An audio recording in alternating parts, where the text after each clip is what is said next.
Right, that's your state-scheduled 1 minute of wave sounds before we subject you to this torrent of awful shit that we're going to do. Hi, I'm Sam. Hi, I'm Andy. And today we are going to be making Moby Dick work for normal people. And when I say work, I don't mean do labor for, I mean make it make sense to normal people. And we've picked a real banger of a chapter to come in on because this is the sermon. Yeah.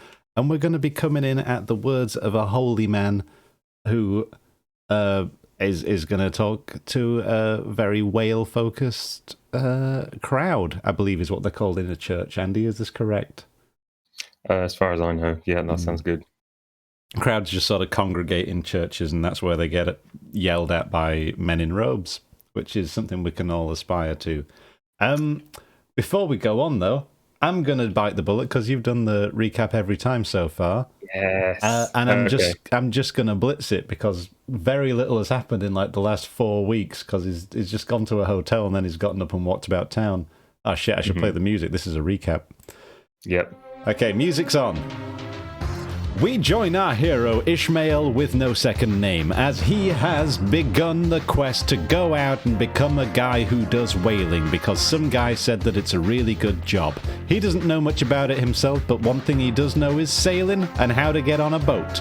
So we find him in New Bedford where he's arrived slightly too early for a ferry, so maybe he's actually not that good being on a boat. So he can go to another island and go and get on a whaling ship.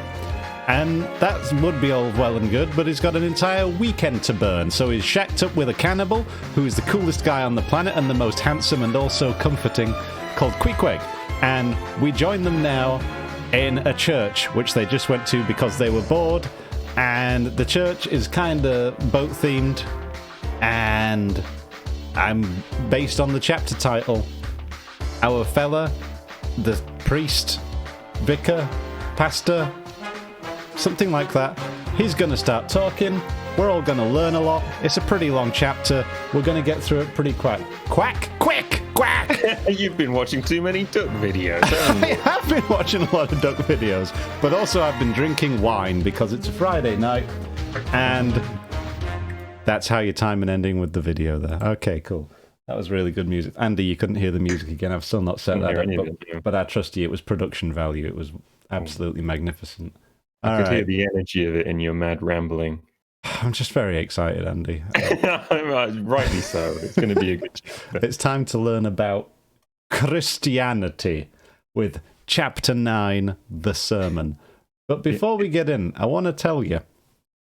I don't want to tell you, I want to ask you. Has anyone seen a suspicious cloud today? Because, Andy, did you have a cloud story or were you just making a supposition?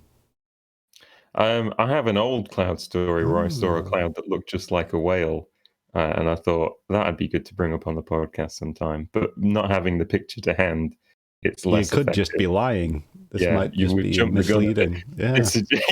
I mean, also, if we're doing this as a podcast, we can all just talk about clouds we've seen. Hey, we could bloody do that. Do you want to do a Cloud Watchers podcast? I would love to do a Cloud Watchers. Let's do an ASMR Cloud Watchers podcast, and what we could do for the ASMR value. You're writing that down, aren't you? I'm writing it down. This is top of the list on our production company. Cloud Watching podcast. And what we could do for it, for the ASMR value, and to really highlight the fact that it's an audio-only format, we can make noises that would sort of replicate the shape of the cloud, not in the way that the waveform would look on a waveform, but you know what, just like cloud poetry without words.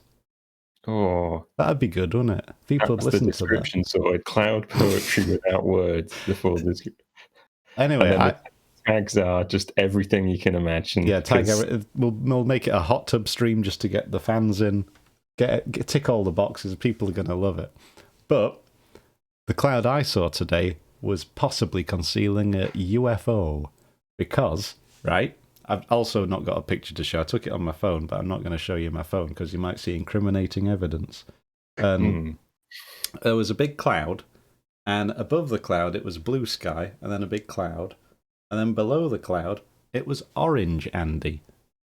Orange below a cloud. What does that mean? Like Fanta coloured.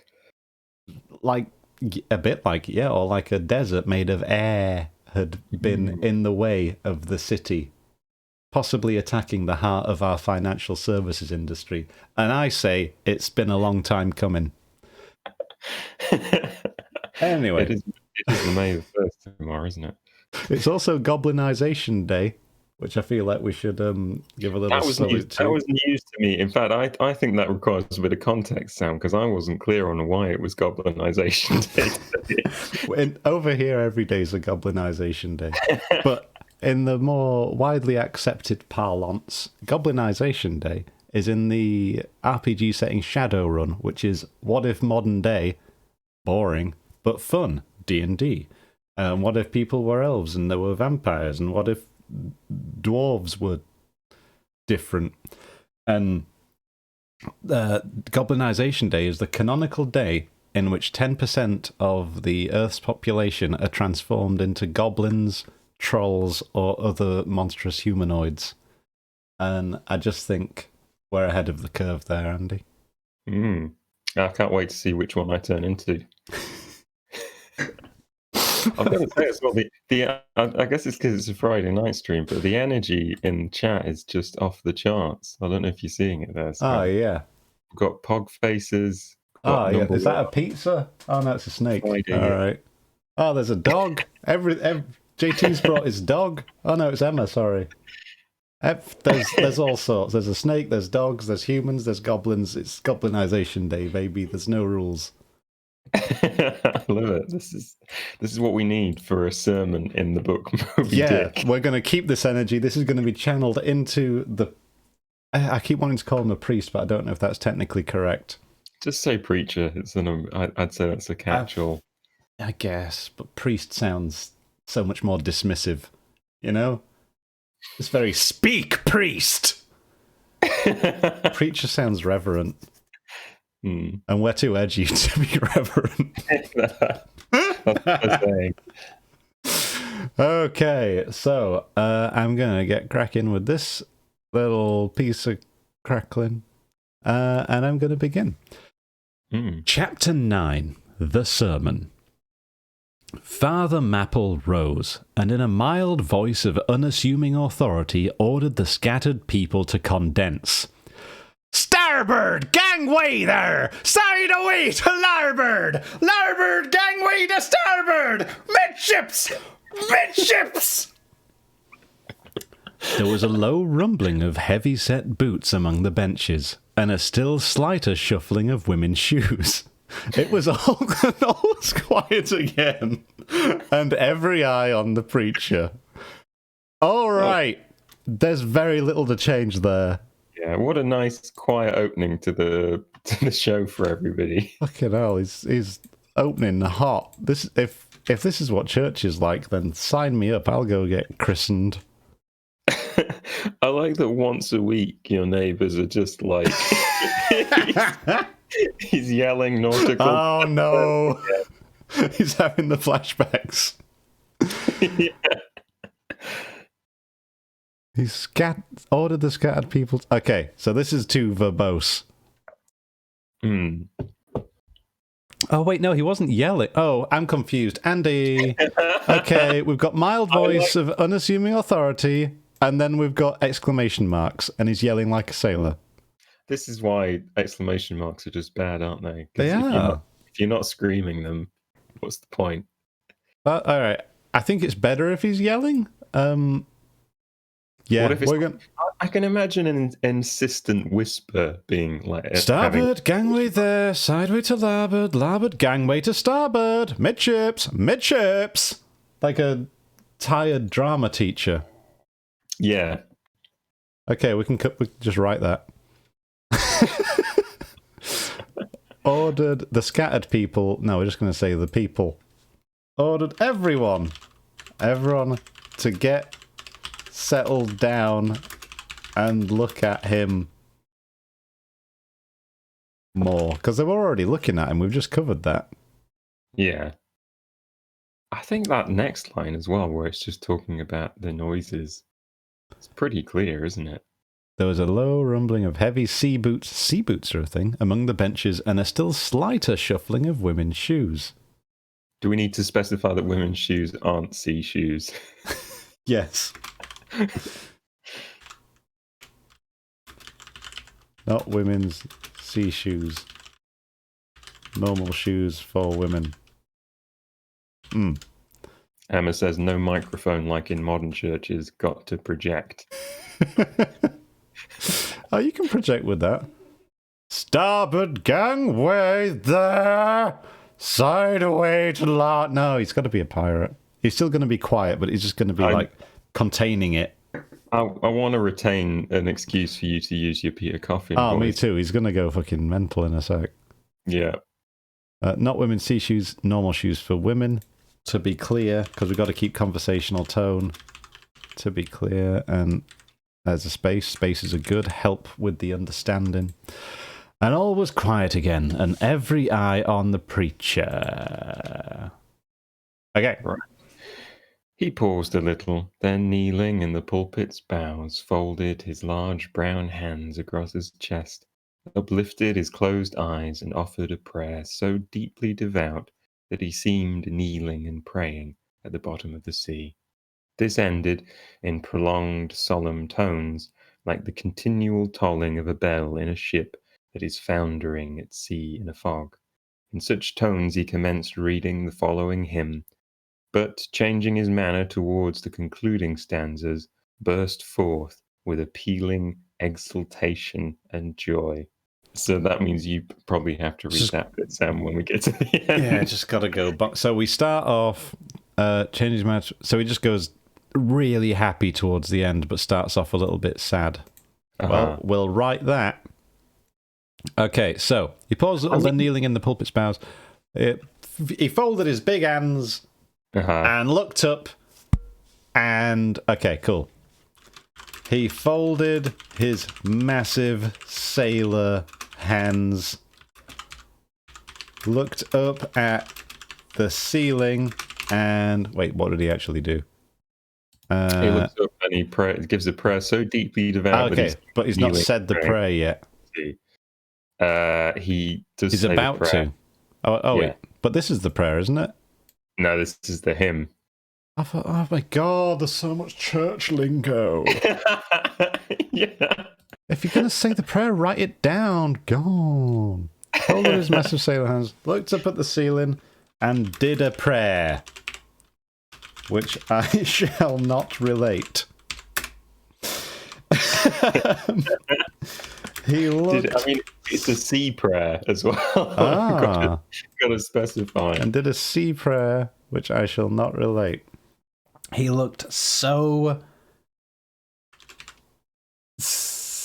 seaman-like. He was really into it.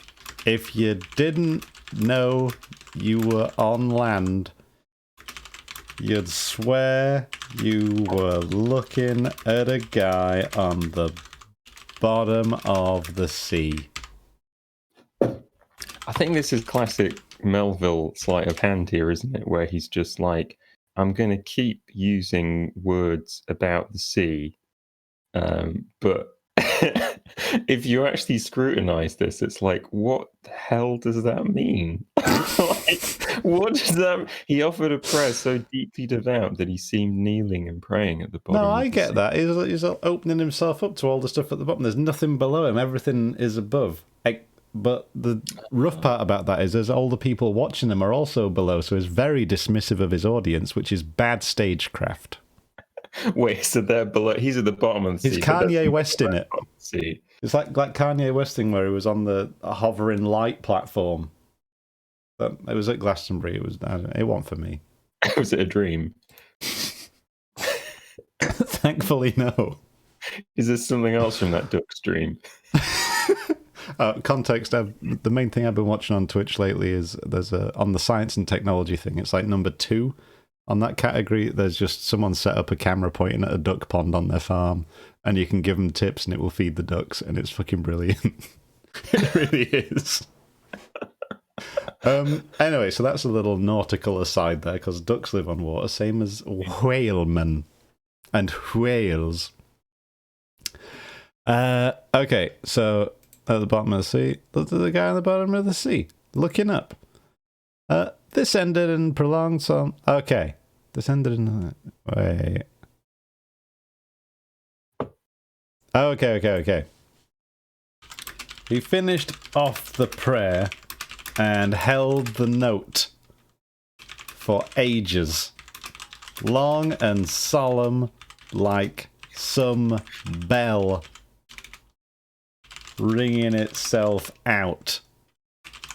And then he made a start on a bit of sea poetry. Is it? Does he call it a poem? He calls it a hymn. Sea poetry. A hymn, if you will. He started off all... Is sombre R-E or E-R? Oh, God. Sombre or sombre? Somber. They're both correct. Yeah. We're going RE because we're Brits, but we're writing the Great American Novel, so I'm conflicted. He started off all sombre. We could do a wordplay and say sombre in timber if we wanted to. Like that. Sombre and timbre. That'll confuse French readers. They wouldn't know how to say it. He started off all sombre, and as he went on, grew increasingly manic, happy, and mad. Yeah. Here's what he said. Try and read it in that sort of mood. Progression. I cannot type. Emma's very kindly offered to look up the tune to this hymn. I don't know if we need it. He's also written Sombrero, which I think is the saddest of hats. Sad hat. It's really easy to picture, isn't it? It's just got like a bowed brim. That sort of move. Okay, so. All right, so is this me? Yeah, I mean, we could take it. Okay, I'm going to do it. I watched The Lighthouse again recently, so I'm going to go full foul, pungent slime. Very good film if you haven't seen it. Oh, yeah. It's to be sung, and remember, when you get to the closing stanzas, you have to get to exultant joy. Okay. Oh, it's got rhymes. Okay. So good luck. So we're coming in with a somber note hold. And we're going, the ribs and terrors in the whale arched over me in dismal gloom. Wait, no, this is a song.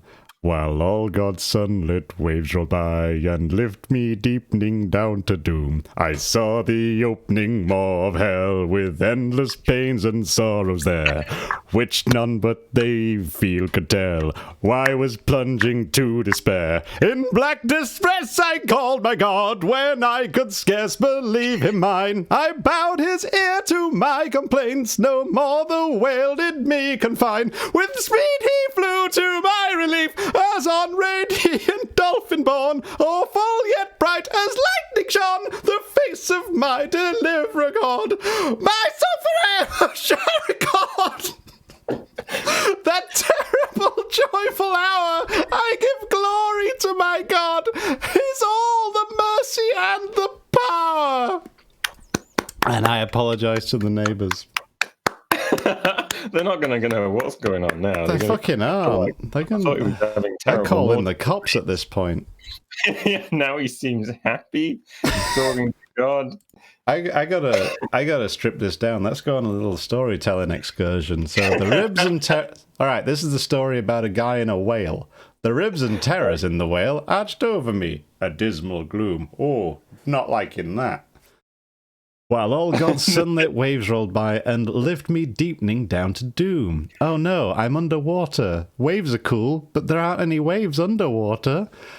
I saw the opening maw of hell with endless pains and sorrows there, which none but they that feel can tell. Oh, I was sad, plunging into despair. He got a bit religious in this situation, which I think, you'll roll the dice on that one. Yeah. I I love the chat reactions to your singing, by the way. There's a real... Oh, that's a lot of holding heads. People are having a bad time. Well, there's a lot of holding heads, and then I think, what is that at the end? Is that kind of gasm emote? I don't know. I'm not a Twitch guy. I just watch the duck stream. But please continue to spam. It helps us get paid from the adverts they run on the stream. Yeah, we got a tick box. We're on like 35 followers. We need to get up to 50, I think. I think we also need to have 5 people chatting at once. Maybe I count as one of those. And then we get monetized. I better sign in. Yeah. Farm this system. Okay, so basically God rescues him in dolphin form. That's the finale here. Yeah. All Nothing right. fast. We can... All right. Well, these are just the lyrics, so they can go in there. Whoa! Holy shit, Monad's over-delivering. That's a lot of shit. Oh my god. Thank you, Monad. Okay. Try and read it in that sort of mood progression. Sing it if you want. It rhymes. We put all that in. Okay. Weird format. Weird format. Tab? No? Okay, fuck you. I'll fix that later. Right, sing it if you want. It rhymes. And then, because this is the easy to understand version, to paraphrase, this was a story about a fella who was in a whale. And while he was in a whale, got a bit religious. So God came over on a dolphin, bastarded the whale right up, and let the fella go free. Seems like a pretty good... Andy, what does it seem like? Seems like pretty good PR to me. Oh my god. Pretty good PR for God. If you ask me. Where's my... Oh. I'm all tabbed in a weird way. I mean, it's kind of skimming over the fact that God's, like, put him in this whale, isn't it? That's true. Yeah. Okay, nearly... I did the singing, you have to read this bit. Okay. Yeah, definitely. Sorry, I was just trying to fumble my way to signing into Twitch. Nearly all joined in singing this hymn, which swelled high above the howling of the storm. A brief pause ensued. The preacher slowly turned over the leaves of the Bible and at last, folding his hand down upon the proper page, said, "Beloved shipmates, clinch the last verse of the first chapter of Jonah. And God had prepared a great fish to swallow up Jonah." Okay, we can do that. All right.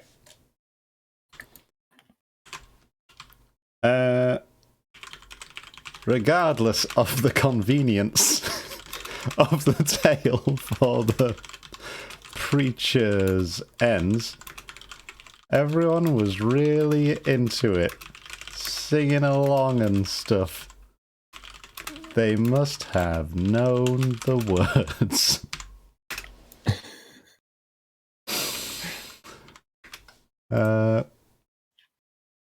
Okay. When it was over, the preacher turned over a few pages in his Bible and said, "Beloved shipmates, clinch the last verse of the first chapter of Jonah. And God hath prepared a great fish to swallow up Jonah." Wait, should that be double quote marks? I don't fucking know, I'm not a grammar guy. Shipmates, this book, containing only 4 chapters, 4 yarns, is one of the smallest strands in the mighty cable of the scriptures. Yet what depths of the soul does Jonah's deep sea line sound? What a pregnant lesson to us in this prophet. What a noble thing is that canticle in the fish's belly. How billow-like and boisterously grand. We feel the flood surging over us. We sound with him to the kelpy bottom of the waters. Seaweed and all the slime of the sea is about us. But what is this lesson that the book of Jonah teaches? Shipmates, it is a two-stranded lesson. A lesson to us all as sinful men, and a lesson to me as a pilot of the living God. As sinful men, it's a lesson to us all, because it's a story of the sin, hard-heartedness, suddenly awakened fears, the swift punishment, repentance, prayers, and finally the deliverance and the joy of Jonah. As with all sinners among men, the sin of this son of Amittai was in his willful disobedience of the command of God. Never mind now what that command was, or how conveyed, which he found a hard command. But all the things God would have us do are hard for us to do. Remember that. And hence, he oftener commands us than endeavours to persuade. And if we obey our God, we must disobey ourselves. And it is in this disobeying ourselves wherein the hardness of obeying God consists. Okay, I think you can summarize this. There's a lot of waffle here. I don't think Ishmael's going to be tuned in for this. No. All right, we'll keep on the piratey bit.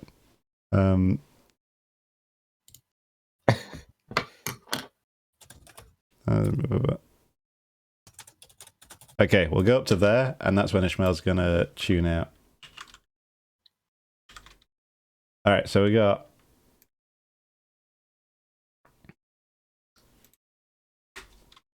The guy was finding his groove now. He carried on. Sometimes speaking like a normal religious preacher? Is that what they're called? Like a normal preacher, and sometimes like a dread skeleton pirate, which was frankly more interesting. The crowd was into it. Shit makes this book blah blah blah blah blah. Lesson to us all, the sinful men, and a lesson to me as a pilot of the living God. And we'll put an ellipsis there. He went on a bit about how God is more important than the self or something along those lines. I wasn't really paying attention. But everyone else was having a great time. Do we come to Queequeg on this section? Because I would like to reference Queequeg, because you might wonder where he's gone. I mean, it's just this guy going on for ages talking about Jonah. Jesus Christ! I mean, it does say it's the sermon. Chapter 10, a bosom friend. Rude word. That's funny. I mean, if you think it's important, you could just keep saying Queequeg was still there. I'm gonna. Queequeg's the best character. If Queequeg isn't on screen, the audience need to be asking, where is Queequeg? I don't know. I was having a great time. Queequeg was nodding along like it was a catchy tune. He was enjoying, if not processing the meaning of, because we've got to be judgmental about him. Or Ishmael does. Oh god, this is a beefter of a paragraph here. I'm ready to take it on. Yeah, this one's you. Okay. With this sin of disobedience in him, Jonah still further flouts at God by seeking to flee from him. He thinks that a ship made by men will carry him into countries where God does not reign, but only the captains of this earth. He skulks about the wharves of Joppa, and seeks a ship that is bound for Tashish. There lurks perhaps a hitherto unheeded meaning here. By all accounts, Tahish could have been no other city than the modern Cadiz. That's the opinion of learned men. And where is Cadiz, shipmates? Cadiz is in Spain, as far by water from Joppa as Jonah could possibly have sailed in those ancient days, when the Atlantic was an almost unknown sea. Because Joppa, the modern Jaffa, shipmates, is on the most coast of the Mediterranean. The Syrian, the Tashish or Cadiz, more than 2,000 miles to the westward from that, just outside the Straits of Gibraltar. See ye not then, shipmates, that Jonah sought to flee worldwide from God? Miserable man! Oh, most contemptible and worthy of all scorn! With slouched hat and guilty eye skulking from his God, prowling among the shipping like a vile burglar, hastening across the sea. So disordered, self-condemning in his look, that had there been policemen in those days, Jonah, a mere suspicion of something wrong, had been arrested. He touched a deck. That's topical. Plainly, he's a fugitive. No baggage, not a hat box, valise, or carpet bag. No friends accompanying him to the wharf with their adieu.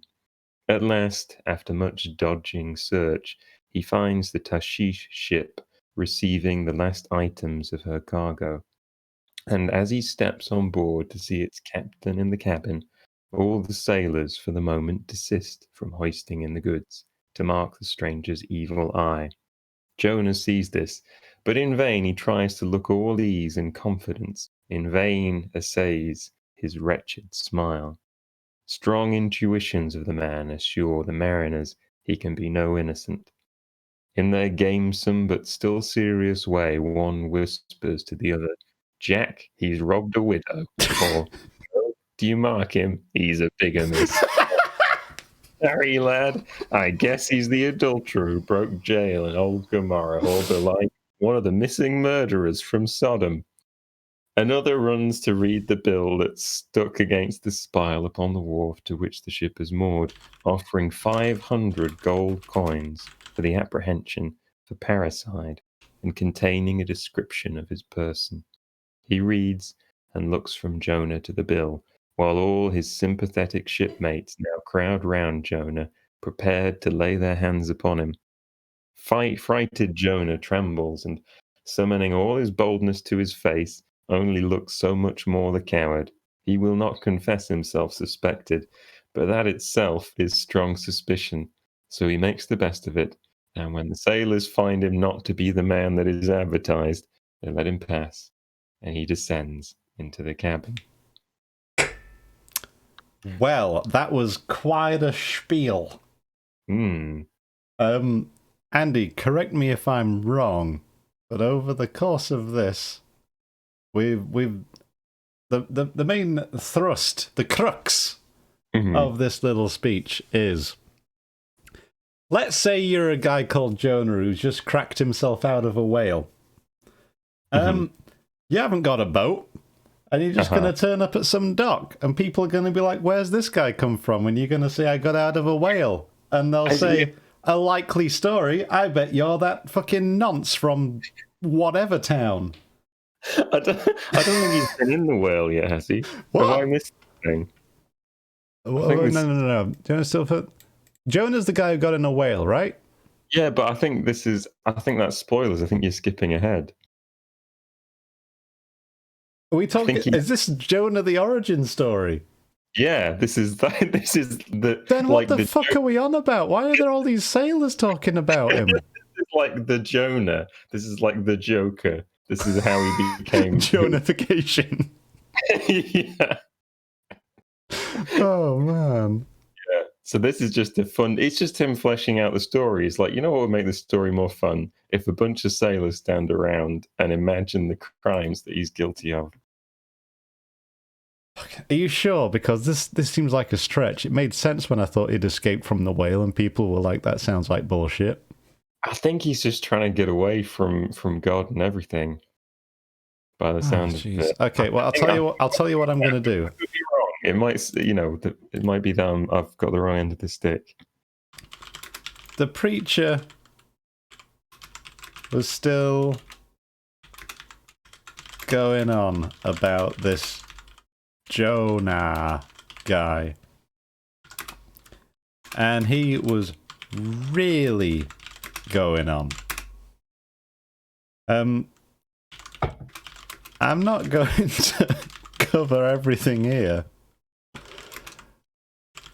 But the gist was that Jonah was a dickhead and all the other sailors made up crimes he might have done. Perfect. Like I say, I wasn't really paying much attention, but some of the highlights were the following combinations of words. And then there was some good stuff here. Yeah, I think you can just copy and paste that stuff. Yeah, I'm gonna. Being arrested air here? No, we don't need that.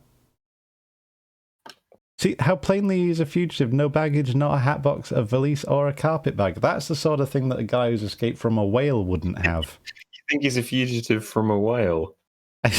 Yes. That's how I'm reading this. I think the whale confronted him at some point and he's like, I didn't kill my wife. Like, I don't care.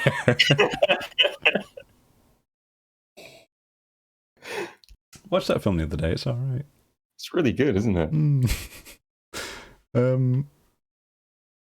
I like the bit where he breaks into that hospital and eats that I was going to say, that's the worst part of it. Why did that happen? Why did he go and be a doctor? Sidetrack. Why did Harrison Ford go be a doctor while he was on the run?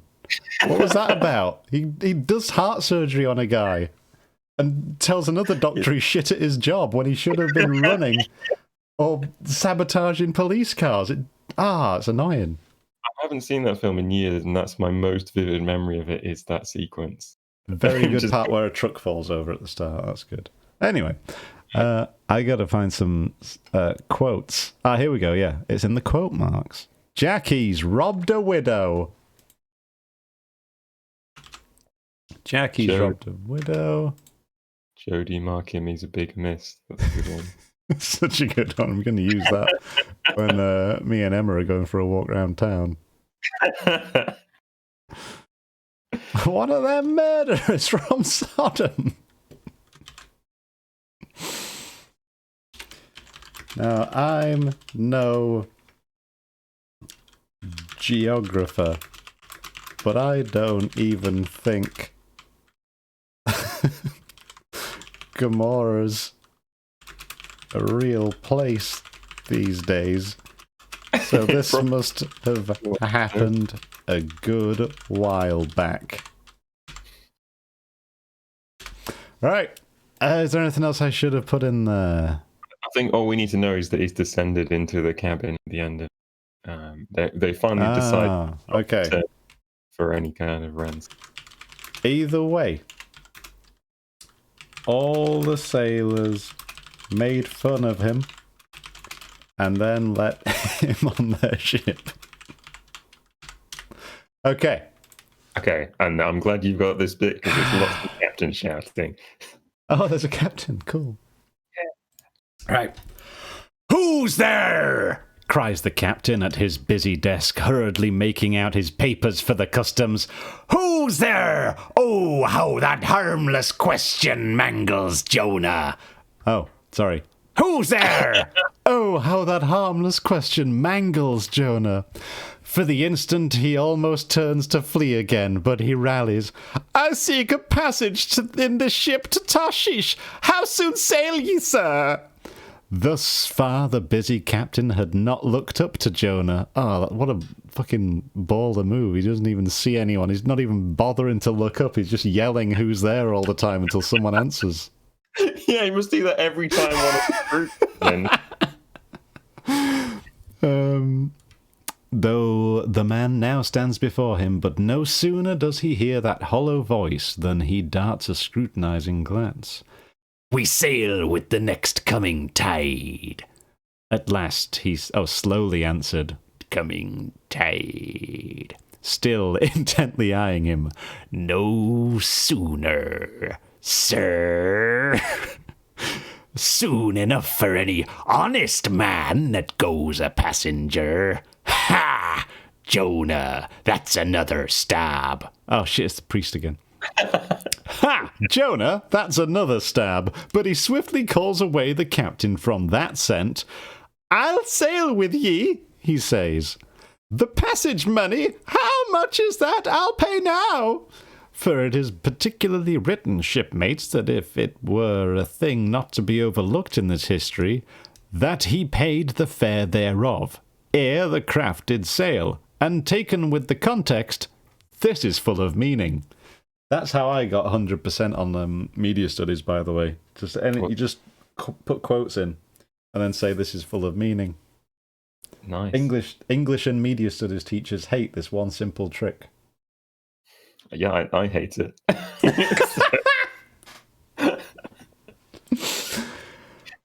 Okay. All right. Kind of true. Okay. The story got good again once the captain showed up. He was sitting on deck shouting, Who goes there?" At random intervals. And this Jonah guy goes, "Me! I'm not a murderer or villain." Villain, though. "Can I pay you money to be on your ship? And can we leave immediately?" But the captain was very cool and said, "We don't go fast because we only transport people who aren't murderers. So what do you think about that, suspicious guy?" And Jonah went, "I have money." I'm paraphrasing here. But It's really underlining how easy come, easy go this captain is. He's just like, who's on my ship? I'm not taking you anywhere. I've got some money. Okay. I'm paraphrasing here, but that's mostly what the preacher said. Emma says, "I can't believe you don't know the detail of this Bible story, to be honest." Nobody knows Bible stories, Emma.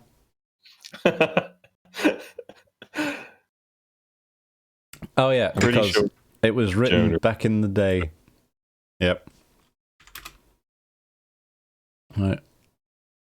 Said, but the most important part is that way back in Bible times, people knew if you want to go on a ship, you've got to pay.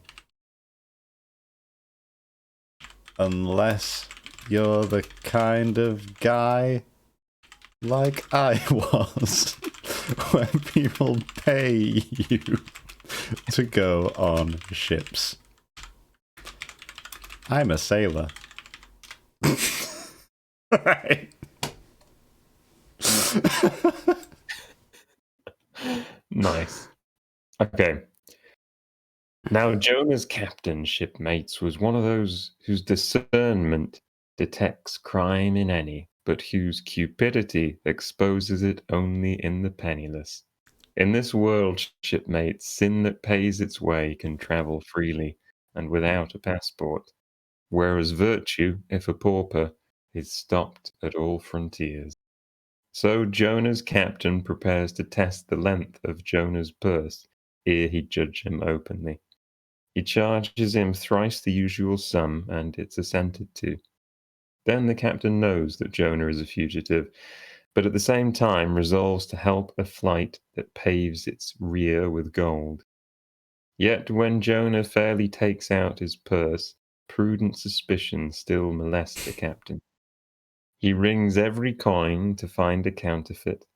Not a forger anyway, he mutters, and Jonah is put down for his passage. Point out my stateroom, sir, says Jonah now. I'm travel-weary, I need sleep. Thou lookest like it, the captain. There's thy room. Jonah enters and would lock the door, but the lock contains no key. Hearing him foolishly fumbling there, the captain laughs slowly to himself and mutters something about the doors of convict cells being never allowed to be locked within. All dressed and dusty as he is, Jonah throws himself into his berth and finds the little stateroom ceiling almost resting on his head. The air is close and gasps. Then, in that contracted hole, sunk too beneath the ship's waterline, Jonah feels the heralding presentiment of that stifling hour, when the whale shall hold him in the smallest of its bowels wards. I really like the entire way that was written, and I'm gonna have Ishmael pick it up now. I'm a sailor, and as a sailor, I respect I respect captains. And now that there was a captain in the story, I paid attention and remembered it well enough to write it here.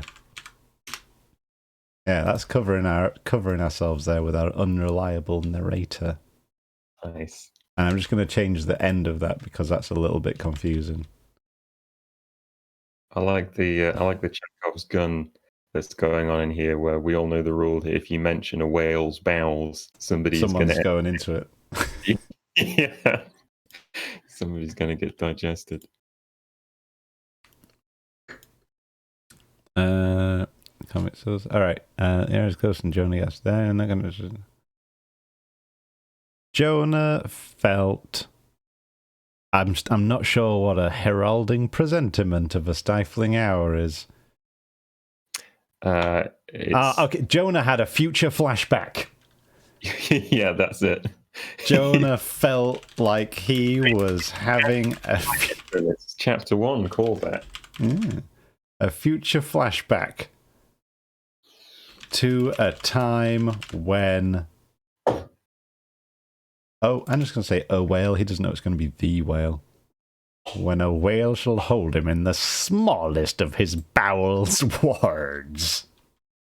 Just going to eat some chocolate, so enjoy the ASMR. Oh, nice. There you go. Oh, that sounds crisp. Just a little bit. What chocolate is it? Is it dairy milk? Yeah, it's just dairy milk. Nice, the classic. Are you not having it with a cup of tea? I finished my cup of tea already. Okay, now I'm so sorry. You should hold off onto the rest of the dairy milk. It's so much better with a cup of tea. It's the Americans changed the recipe and now it's all powdery. It doesn't have that raisin flavour that it used to have either. Oh, have you had a reference for the general public? Andy, as well as a writing professor, is also a literal chocolate taster for a job, or was. You don't do that anymore, do you? Quit. Yeah. Yeah. If you what's the saying? If you do what you love and you'll never work a day in your life, but also what you love you'll fucking hate because it becomes work. Was that it? Or was it just a bad job in other ways? Yeah, that's very... You'll also never enjoy anything again. Yeah. It'll ruin you for everything. That's what they say. Don't do anything. It's all a waste of time. I'm just enjoying Monad's contribution saying, is it Chekhov's gun that he said, I'm going to tell you the story of Jonah, and then he does? Oh, that's foreshadowing. Yes. That's a MacGuffin. The classic foreshadowing where somebody says, I'm going to shoot someone, and then they did.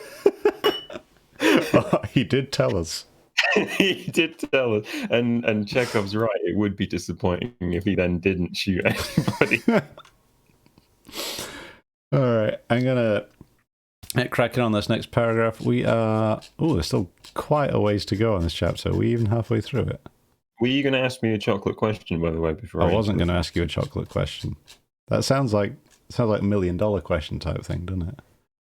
And now it's time to ask you the chocolate question. What flavor chocolate is it? Is that the whole question? There's no context around it. Yeah, you ask it to people whether they're eating chocolate, whether they're walking down the street, waiting for the bus, whatever. Nobody ever gets it right. And you check how many people say chocolate as the answer. Whether everyone says like whole nut. You can't just have normal chocolate. Oh my god, yeah, that's Darren Brown in it. I don't know why that's tickled me so much. Just the idea of getting to the final round of a quiz show and then they just ask you a complete non sequitur. Whatever you say is wrong. And if you say what, like someone, one of the runners just punches you in the jaw.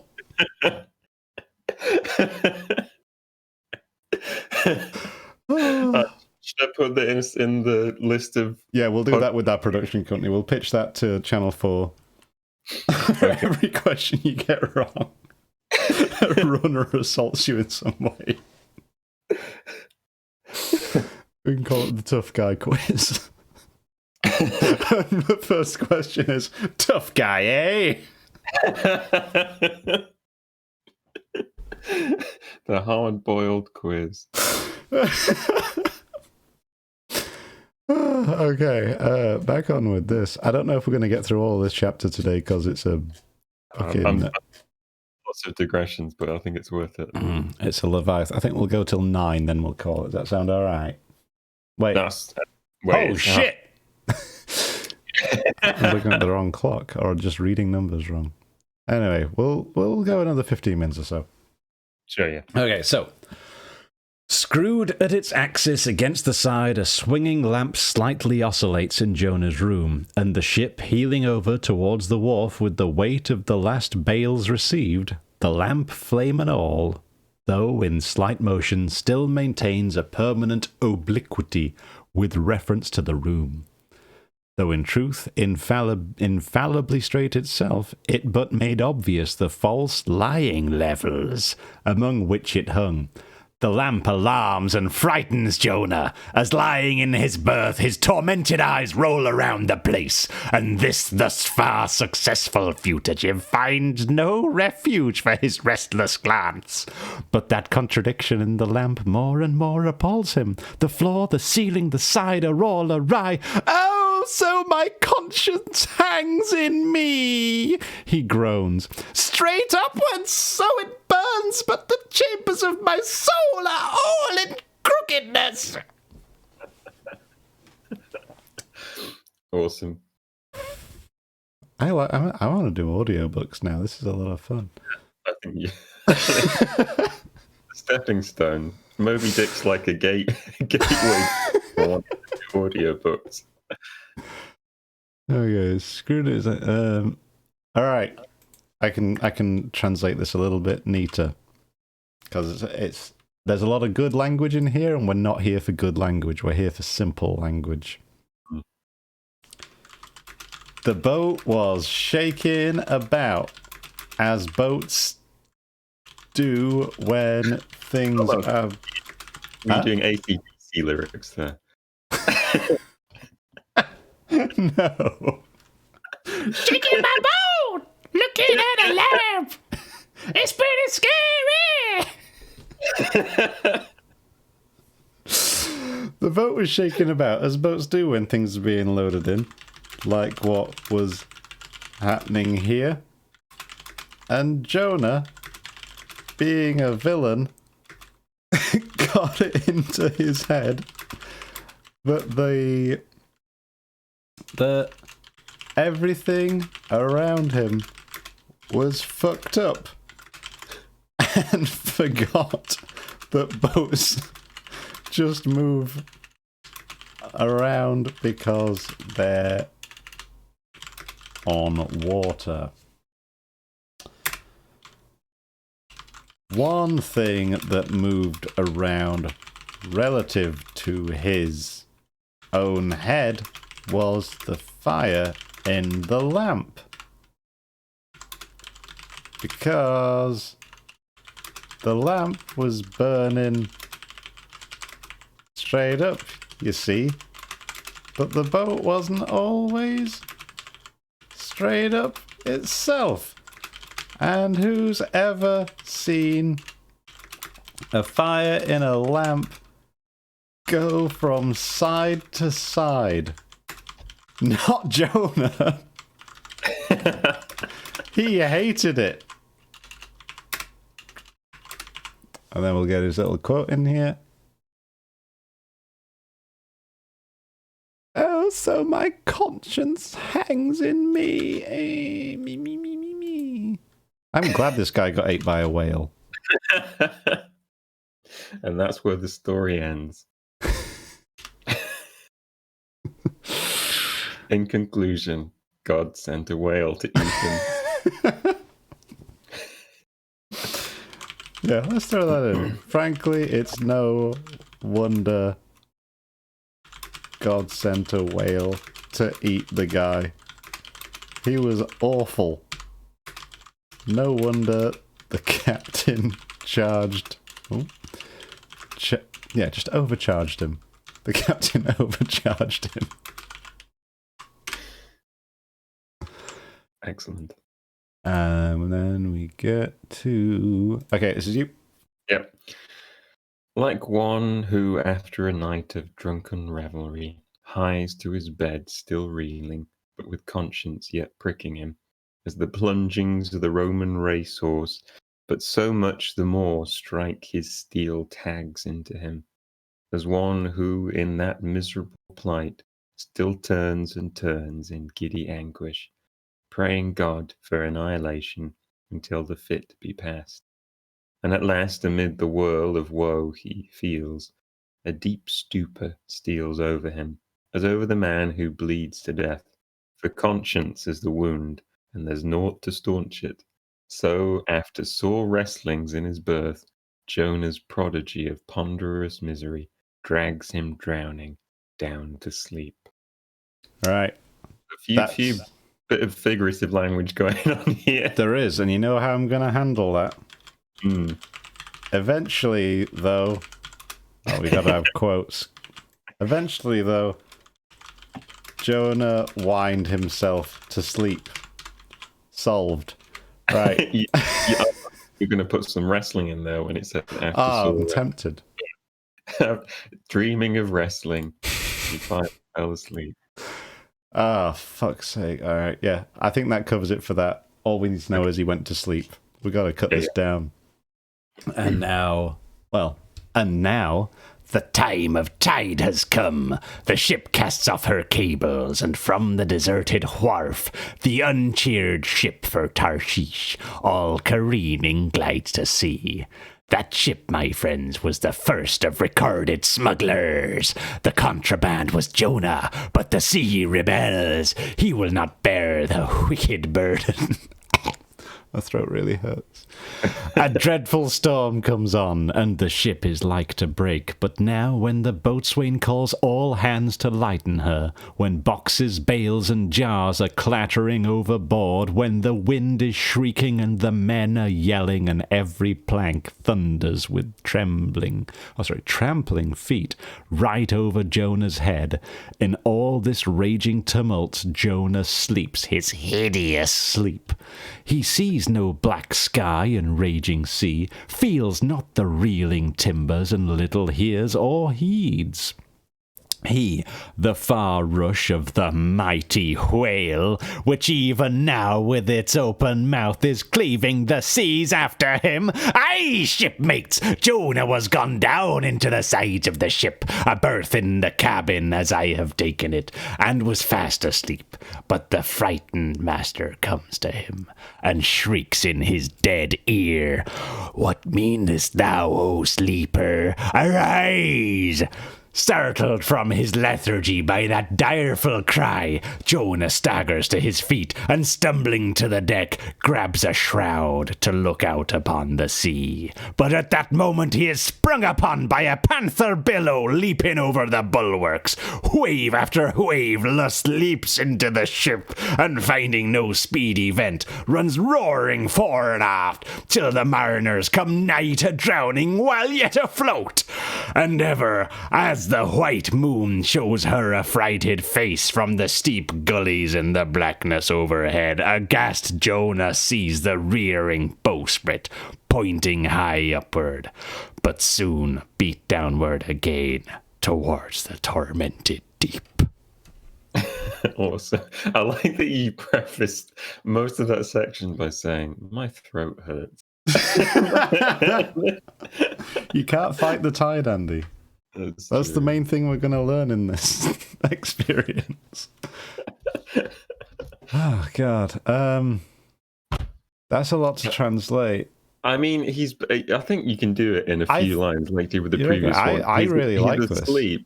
I mean, it's ace, yeah, but it's whether you want to cut it. We've got to simplify. That's true. Okay. Simple idiot mode. If you want a good book, read Moby Dick. If you want a simple idiot book, read what we're doing. Good. Okay. Being asleep, Jonah was none the wiser for the awful bloody storm that was wrecking the ship. He couldn't hear everyone yelling and running around and trying to figure out how not to sink. Oh, there's a really good bit at the start though about the smugglers. Jonah is the first contraband. Yeah. You might be wondering, in the back of your mind, where did smuggling come from? Well, let me tell you. The ship Jonah was snoozing on was the first smuggling ship. And Jonah himself was the first contraband. So much worse than what Herman Melville wrote. Andy, I'm having a crisis. I think I'm not as good at writing as Herman Melville is. I think you're wrong. Remember why we're doing this. Remember Gray.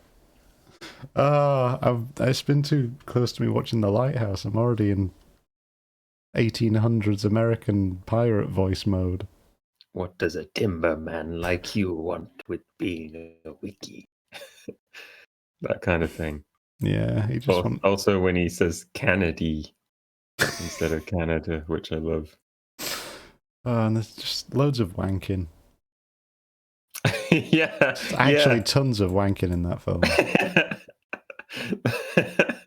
Yeah, surprisingly, the trailer didn't really touch on that much. It was all about drinking. They left out all the wanking. It gave the impression it was all singing and dancing, really. It really wasn't, actually. That was like a one segment. Yeah. You go into it and you're like, oh, this is great. It's going to be like a musical. It's going to be like Hamilton.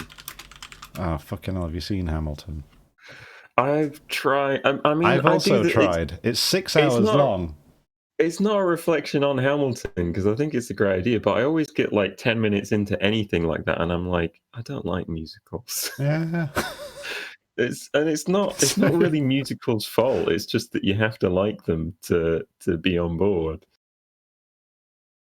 Just don't like romanticizing historical people. I think it's weird. I think you should assume everyone's a bastard. You should demonize historical figures whenever possible. That's my general rule. Maybe we should read some Emerson after we read Moby Dick, because I think you'd like him. What's he done?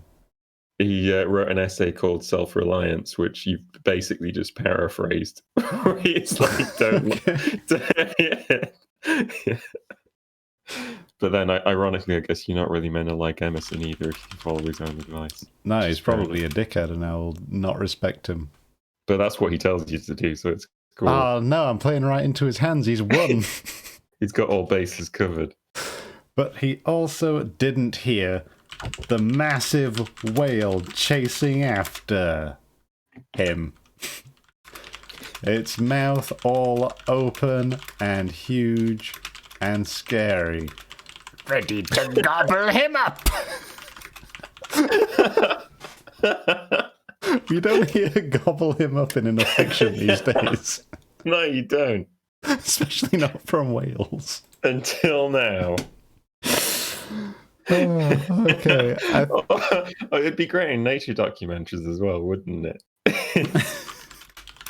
Then he woke up and was like, whoa, what's going on?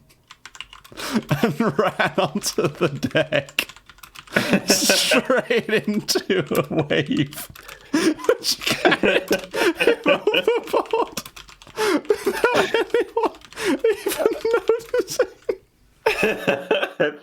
I think you're jumping ahead, but it's fine. What? No, isn't that what happened here? No, the waves are hitting him, but they're not taking him right over. I'm going to stick with my version, I think. Because yeah, it's taking some of the agency away from the sailors, who I believe. Do they try and help? No, I think they do the opposite. Heroes, my lads. Well, let's just see how this goes. But I was thinking he was just swept overboard. No, the sailors throw him into the sea. I think if we're reading ahead a bit there, but okay.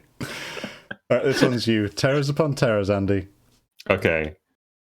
Terrors upon terrors run shouting through his soul. In all his cringing attitudes, the god fugitive is now too plainly known.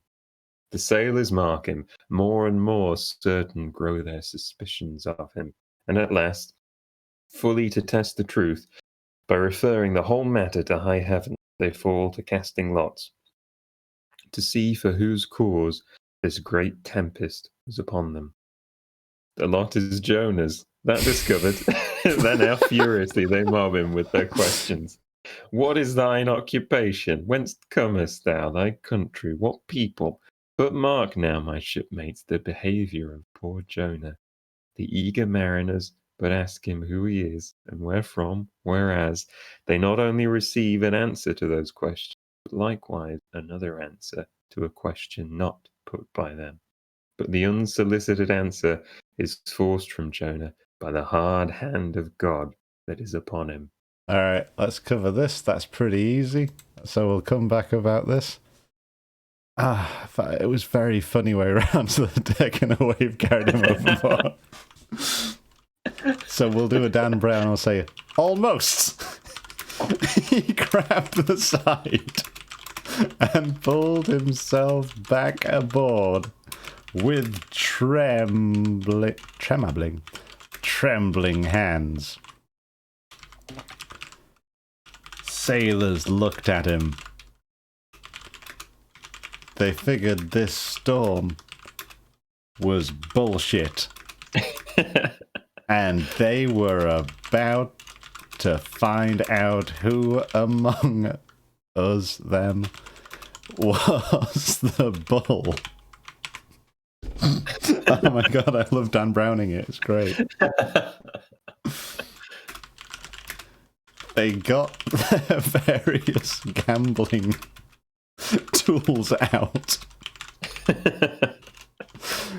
Did some gambling and decided that new weird guy was probably cursed. Good system. What's your deal? They all yelled in his face. They all yelled in Jonah's face, just in case we've forgotten who he is. In Jonah's face.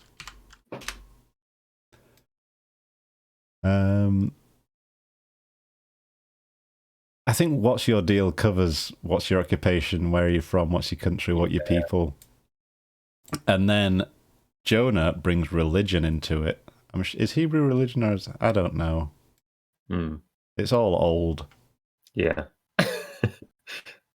Okay, so yeah, we can just have that. Fear him, O Jonah. Okay, oh, sorry, I have to read this. That's the game.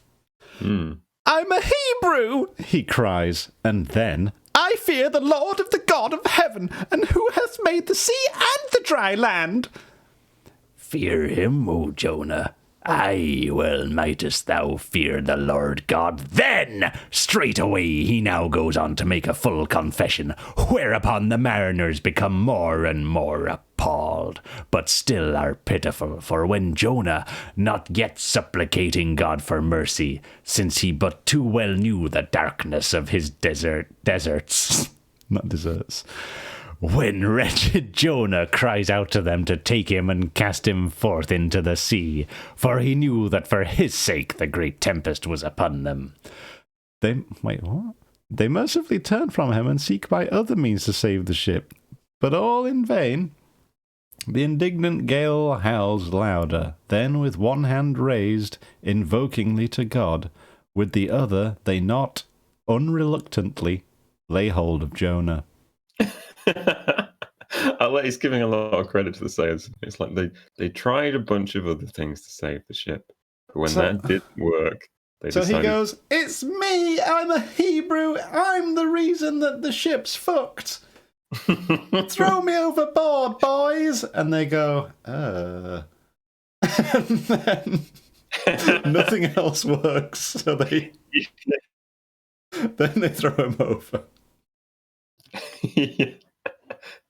I mean, Emma's got a good summary. God wants criminal in the sea to stop the storm. Pretty Old Testament banter. Oh, everyone says a lot of bants in Old Testament. Yeah, that's where the Archbishop of Banterbury got his name. Fucking hate the word banter. I fucking hate it so much. Yeah, me too. I'm gonna kill banter culture. We're only sincere from now on, Andy. Is that the real objective of this? That's always been my objective. I just fucking hate banter. I can never tell when people are joking or if they're just being mean. So I just assume they're being mean and I feel bad about myself. And that's why you shouldn't do banter or I'll kill ye. You're going to throw him into the sea. I'm going to throw you into the sea if you do banter. Me and the sailor boyfriends of Salem are going to throw you into the sea. It's a strong message, but I think a fair one. It's the only way of getting through to people these days, Andy. There's just so much noise out there. Yeah, you've got to throw some people into the sea. What's your deal? They all yelled in Jonah's face. I'm a Hebrew! Jonah yelled back. It's probably my fault somehow that the ship is sinking. He wailed and cried and thought about something else to say, but the sailors were preoccupied with trying to not sink. Throw me overboard! It'll probably help, and it's no more than I deserve. Can't put a sad face in, but I want to. The sailors shuffled around uncomfortably. They preferred it when he was asleep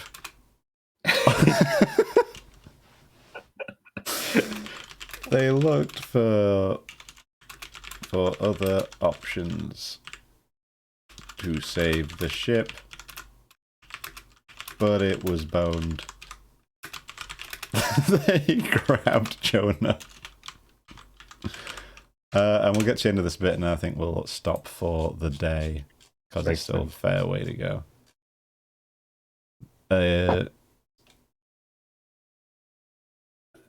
Okay. This one's you. I think we'll get to this paragraph, then we'll cack it in. Cool.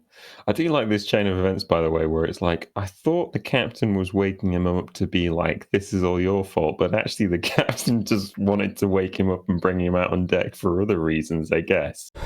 And then he gets hit by some waves, and then they're like... Wait, was the captain waking up? I completely missed that. It's the master... I thought he just woke up in general. What mean star sleep arise? Or Jonah star... Oh, it says the master comes. That might be... Is it saying God? God. That's my misinterpretation. I thought maybe the captain... God is the whale, and also the dolphin that punches the whale. Yeah, well, but that's skipping ahead a bit. Well, we've already... That's what we started with that catchy tune. True, yeah, the tune was the summary of it, and then this is the analysis. This is the podcast after analysing the song. Just get that on Punch Up the Jam. Yeah, we should. Just do all of Moby Dick the musical. Again, I'll put it on the list. Probably hasn't We been don't done. like musicals. We don't, so surely we're the best people to finally make a musical. We'll make the one that we like. Anyway, this paragraph's you. Let's go. Okay. And now behold, Jonah taken up as an anchor and dropped into the sea, when instantly an oily calmness floats out from the east, and the sea is still, as Jonah carries down the gale with him, leaving smooth water behind. He goes down in the whirling heart of such a masterless commotion that he scarce heeds the moment when he drops seething into the yawning jaws awaiting him. God. The whale shoots to all his ivory teeth like so many white bolts upon his prison. Then Jonah prayed unto the Lord out of the fish's belly. But observe his prayer and learn a weighty lesson. For sinful as he is, Jonah does not weep and wail for direct deliverance. He feels that his dreadful punishment is just. He leaves all his deliverance to God, contenting himself with this, that spite of all his pains and pangs, he will still look towards his holy temple. And here, shipmates, is true and faithful repentance, not clamorous for pardon, but grateful for punishment. Gross. And how pleasing to God was this conduct in Jonah is shown in the eventual deliverance of him from the sea and the whale. Shipmates, I do not place Jonah before you to be copied for his sin, but I do place him before you as a model for repentance. Sin not, but if you do, take heed and repent of it like Jonah. All right, I've got it. It's all locked. All right, they grabbed Jonah. They chucked him overboard and he sank like an anchor. As soon as his face was underwater, the weather sorted itself out. Looks like he was right about that whole curse thing. The sailors high-fived, or whatever the ancient equivalent of a high five was. They did that. And as they did, a massive whale scooped up Jonah right down to the depths within itself. And Jonah was like, yeah, this seems about right.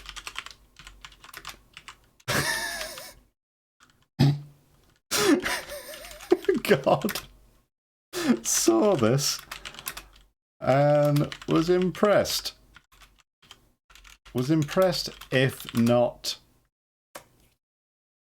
forgiving. He said, I appreciate that he's not whining or begging me for his life or anything.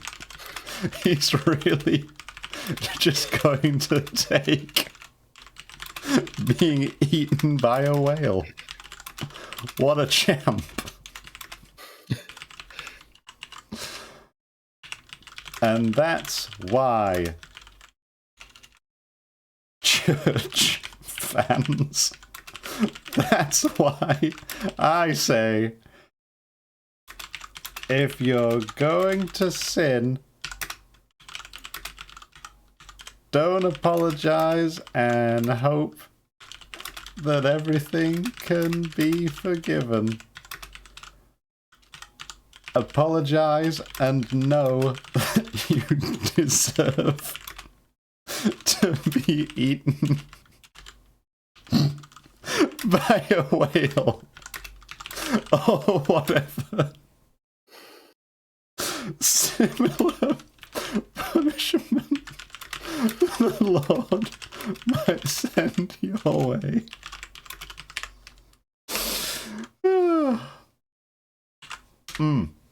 That's a good sermon. Excellent. I think we've covered that. There's more to go at, but we can handle that later. Because it's a bit late and I need more wine and you need a cup of tea to enjoy more of your chocolate. Yeah, I think that's going to be the plan. If I can relax after such a tense and I think we're going to have story. to try, but first we have to cover the song again. We got to read the chapter, Andy. We've got to read. I forgot we have to read through the chapter. We could just not. No, we can. We have to. I think. Okay. Completionist. I'm curious. Also, I don't watch as you're typing it, so a lot of this is a pleasant surprise to me. Okay. Right. Let's go then. I would like you to do the song this time because I had to figure out how to do it last time. Okay. Do I have to sing it? Yes, that's the rule. Okay. I'll just make up. If you wanted to just make it sound profound, that works too. You don't have to make up a full tune to it. I was hoping you were just going to do AC/DC voice and do the whole thing. What's the rhythm to it? What could we set that to? Rips and tears. I mean, I'm pretty sure any AC is like. I would like you to do this in shit. What's it called? This is not my beautiful house. And you may find yourself trapped in a huge whale. I don't know that I can, but I'll try. If you struggle, I'll take over. Yeah, I mean, I think if you think you can do it, you should do it. I think that would be worth seeing. You're trying to get out of doing the song. Anyway, I'm going to start. Father Mapple rose and in a mild voice of unassuming authority ordered everyone to get settled down and look at him more. Starboard gangway there, side away to larboard, larboard gangway to starboard, midships, midships. Oh, we're taking it in turns. Yeah. There was a low rumbling of heavy sea boots among the benches and still slighter shuffling of women's shoes. Not women's sea shoes, normal shoes for women, to be clear. And all was quiet again, and every eye on the preacher. He folded his massive sailor hands, looked up at the ceiling, and did a sea prayer, which I shall not relate. He looked so seaman-like that if you didn't know you were on land, you'd swear you were looking at a guy on the bottom of the sea looking up. He finished off the prayer and held the note for ages, long and solemn like some bell ringing itself out. And then he made a start on a bit of sea poetry, a hymn, if you will. He started off all somber, and as he went on, grew increasingly manic, happy, and mad. Here's what he said. Try and read it in that sort of mood progression. Sing it if you want. It rhymes. Okay, this is your moment. Okay. I don't know that I can do that That kind of. Just give us a tune. Just bang one out. I mean, if it's a hymn, it's all got that same kind of sound. You can to do it. that. You can hymn it. Okay. The ribs and terrors arched over me in this blue, while all God's sunlit waves roll by and lift me deepening down to. I saw the opening morn, endless pains and sorrow there, which none but they that feel can tell. Oh, I was plunging to despair. Join in if you want, so. I'm gonna. In black distress I called my God when I could scarce believe him mine. He bowed his ear to my complaints. No more the whale did me confine. With speed he flew to my relief as on radiant dolphin borne, awful yet bright as lightning shone the face of my deliverer gone. My song forever shall record that terrible, that joyful hour. I give the glory to my God. His all the mercy and the power. Oh, that's hymns, baby. That's it. Yeah, that's something for my neighbours to talk about. To paraphrase, this was a story about a fella who was in a whale. And while he was in a whale, got a bit religious, so God came over on a dolphin, bastarded the whale right up, and let the fella go free. Seems like pretty good PR for God, if you ask me. Regardless of the convenience of the tale for the preacher's ends, everyone was really into it, singing along and stuff. They must have known the words.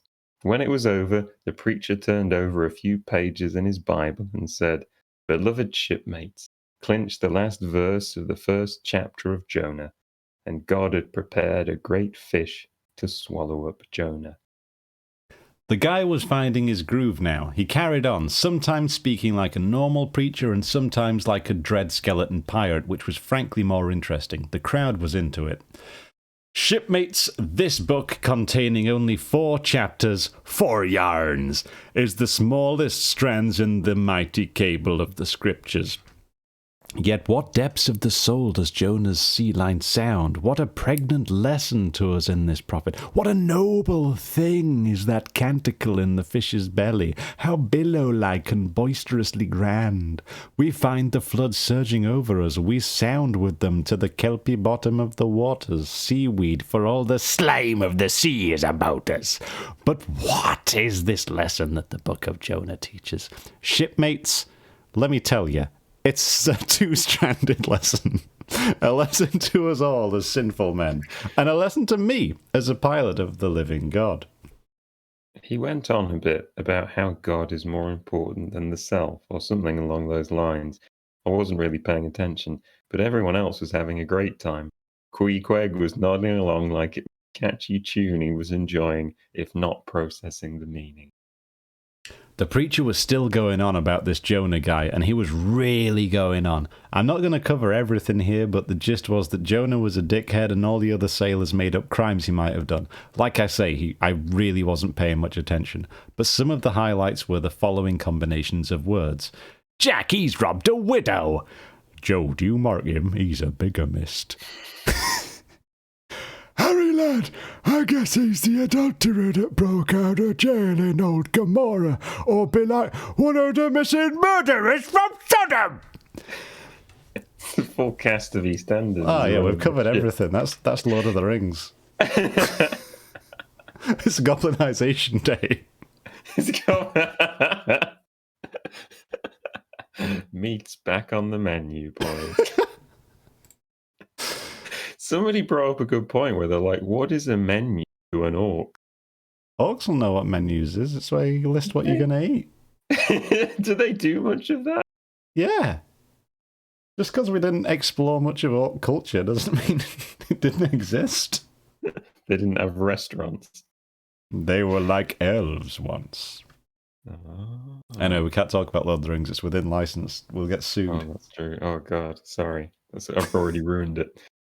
Now, I'm no geographer, but I don't think even Gomorrah is a real place these days, so this must have happened a good while back. Either way, all the sailors made fun of him and then led him on their ship. I'll do this one too, because you keep getting the long bits. The story got good again once the captain showed up. He was sitting on deck shouting, "Who goes there?" at random intervals. And this Jonah guy goes, "Me. I'm not a murderer or villain. Can I pay you money? Be on your ship and can we leave immediately?" But the captain was very cool and said, "We don't go fast because we only transport people who aren't murderers. So what do you think about that, suspicious guy?" And Jonah went, "I have money." I'm paraphrasing here, but that's mostly what the preacher said. But the most important part is that way back in Bible times, people knew if you want to go on a ship, you've got to pay. Unless you're the kind of guy like I was, where people pay you to go on a ship. I'm a sailor. And as a sailor, I respect captains, and now that there was a captain in the story, I paid attention and remembered it well enough to write it here. Now, Jonah's captain's shipmates was one whose discernment detects crime in any, but whose cupidity exposes it only in the penniless. In this world, shipmates, sin that pays its way can travel freely and without a passport, whereas virtue, if a pauper, is stopped at all frontiers. So Jonah's captain prepares to test the length of Jonah's purse ere he judge him openly. He charges him thrice the usual sum, and it's assented to. Then the captain knows that Jonah is a fugitive, but at the same time resolves to help a flight that paves its rear with gold. Yet when Jonah fairly takes out his purse, prudent suspicions still molest the captain. He rings every coin to find a counterfeit, not a forger anyway, he mutters. And Jonah is put down for his passage. "Point out my stateroom, sir," says Jonah now. "I'm travel-weary. I need sleep." "Thou looks like it," says the captain. "There's thy room." Jonah enters and would lock the door, but the lock contains no key. Hearing him foolishly fumbling there, the captain laughs lowly to himself and mutters something about the doors of convict cells being never allowed to be locked within. All dressed and dusty as he is, Jonah throws himself into his berth and finds the little stateroom ceiling almost resting on his forehead. The air is close, and Jonah gasps. Then, in that contracted hole, sunk too beneath the ship's waterline, Jonah felt he was having a future flashback to a time when a whale shall hold him in the smallest of his bowels wards. The boat was shaking about, as boats do when things are being loaded in, like what was happening here. And Jonah, being a villain, got it into his head that everything round him was fucked up and forgot that boats just move around because they're on water. One thing that moved around relative to his own head was the fire in the lamp, because the lamp was burning straight up, you see, but the boat wasn't always straight up itself. And who's ever seen a fire in a lamp go from side to side? Not Jonah. He hated it. "Oh, so my conscience hangs in me," he groans. "Straight upward so it burns, but the chambers of my soul are all in crookedness." Frankly, it's no wonder that God sent a whale to eat the guy. He was awful. No wonder the captain overcharged him. Eventually, though, Jonah whined himself to sleep. You might be wondering in the back of your mind, where did smuggling come from? Well, let me tell you. The ship Jonah was snoozing on was the first smuggling ship, and Jonah himself was the first contraband. Nice. Being asleep, Jonah was none the wiser for the awful bloody storm that was wrecking the ship.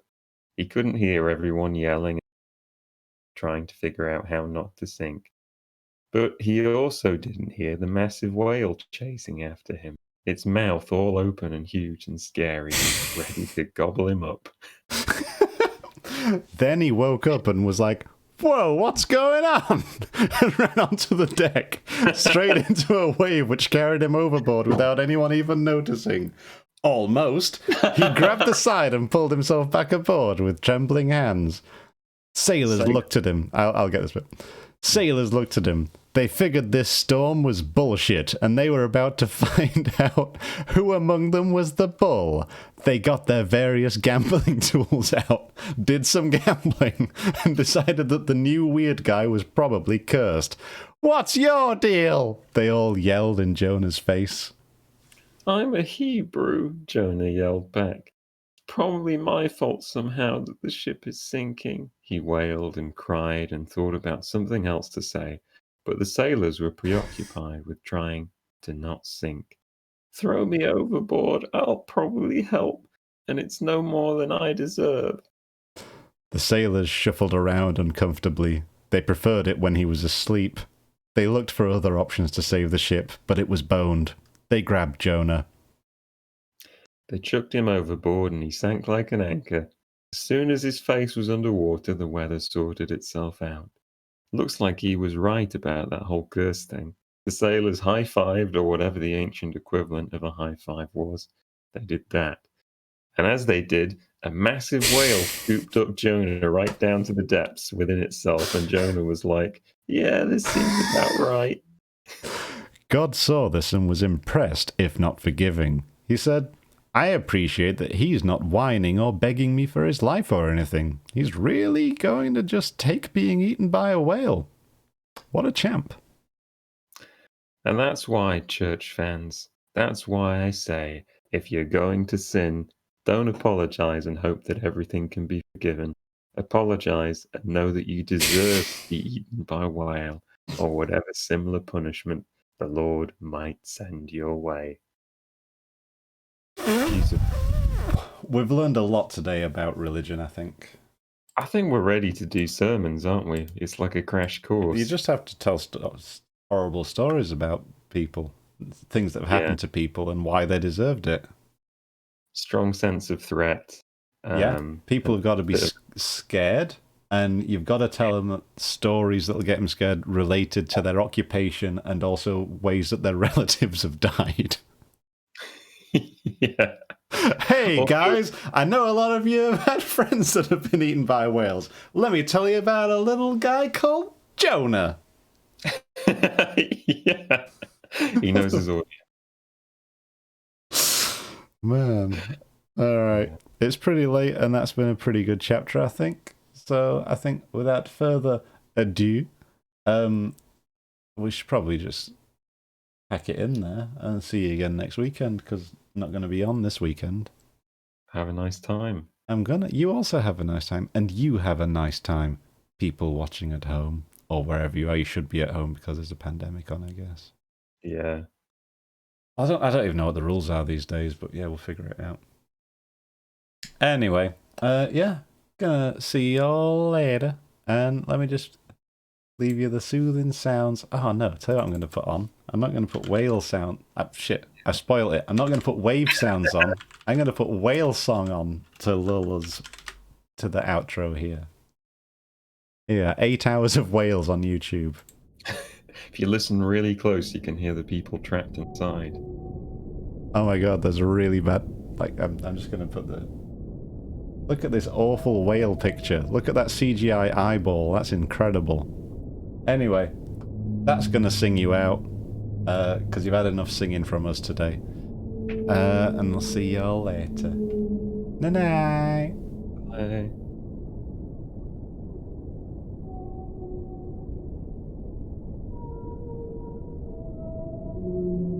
Bullshit, this is Wales, though. This is... this is one of them, it's not a theremin. Something with strings in it. Whale song is fake. Whales aren't real. See y'all later. Bye.